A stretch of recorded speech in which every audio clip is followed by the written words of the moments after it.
some moments in life, there are no words. It is that famous quote by Willy Wonka and the Chocolate Factory that best describes the heartbreak of a loved one's passing. I am speaking to you today as someone who has recently lost both my grandparents.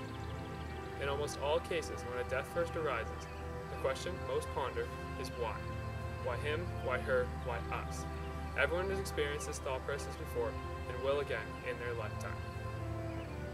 Death is such an emotional subject for all, as we have all experienced it in some form of way. But what about the younger generation, who cannot express their feelings as easily through select choice of words and support talks? Yes, I'm referring to the youth and children who have lost loved ones. Everyone always believes children are too young to understand, or they just do not realize what has happened. This is completely wrong. Yes, children will understand what the circumstances are. Yes, they have feelings, and yes, they care. This leads me to a bigger question. How does the loss or lack of a parent or guardian affect others? When one dies, the legacy they have left behind is greatly impacted well after their passing. For example, how is the life of their children different? Fortunately for most, losing your parents does not occur until well into your adulthood. But then again, there are a few who have lost their parents as children or teens. For those kids, their emotions, living conditions, and social skills are forever altered. Which leads me to saying that a loss or lack of a parent or primary guardian is detrimental to a person's development and social skills as their life progresses. Grief is a naturally emotional response to loss, and often the first emotional response. It is the feeling of emotional suffering when you feel someone you love is taken away. Stages of grief even can exist and include denial, depression, anger, and acceptance. Grief is just one example of emotional issues after suffering from a death or parent or guardian. There is no questioning that losing a parent or guardian is also detrimental to one's living conditions. The loss of a loved one destroys any sense of home that was present before their passing. When the parent or guardian of a child or teen passes, the standard of living is greatly decreased, and it is often difficult for a child or teen to earn a high enough wage to make a living. This can also lead to several moves and no sense of comfort in a location because the stability is so hard to find with low income. The third obvious thing losing a parent or guardian does is it forces a child to grow up. This forced maturity can lead to the loss of many behaviors a regular child or teen would do. When a child is forced to mature, he loses the opportunity to be a kid, living without many of the worries at times. Losing the ability to do these things one normally would do is frustrating and can result in jealousy and anger often. Let's look at a novel, a heartbreaking work of staggering genius, for one example. The main character, Dave, lost both his parents just 5 short weeks apart from each other.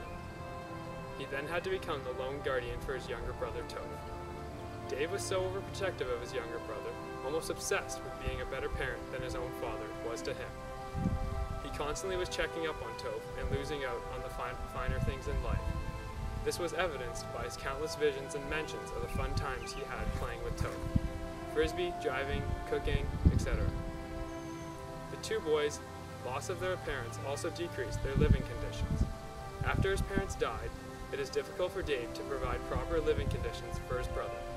He is constantly moving from apartment to apartment, and he struggled with only a single wage to pay for rent. Finally, the death of his parents forced Dave to mature quickly. Dave no longer is able to stay out and party or drink at the bar late, unable to do many regular things he would normally do. In a way, he has lost his youth. Another book that is very similar in relation to themes and ideas is The Glass Castle.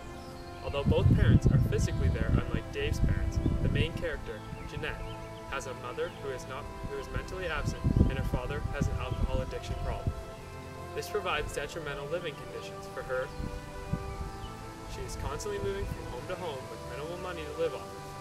This leads to little electricity, no fridge or freezer for food, and an overall very low standard of living. Living in a very unstable household with poor parents also will highly likely lead to future emotional issues. Her relationships will likely suffer due to her childhood experiences and emotional traumas she has experienced. Jeanette, very similar to Dave, has maturity forced upon her. Her parents give her a sum of money and let her delegate it to where she thinks it is appropriate. She has to live out her own life earlier than she would wish to do so, due to the lack of parenting and advice available at home.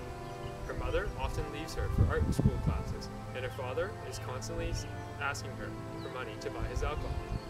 In both examples, it is evident that the loss or lack of a parent or primary guardian is detrimental to a person's development and social skills as their life progresses. There are many more consequences to losing a parent or guardian than there is time to discuss. Losing someone so influential puts a strain on the rest of your life. It can damage a child permanently and teach them actions and feelings that the average person may not experience. It is not only detrimental to a child's psychological needs, but also to their health in general. Therefore, the loss or lack of a parent or primary guardian is detrimental to a person's development and social skills as their life progresses. With all that being said, every child deserves a right to a stable household, education, and everyday necessities such as food and water, which, in some cases, for someone who has lost their parent or guardian, does not experience. Thank you.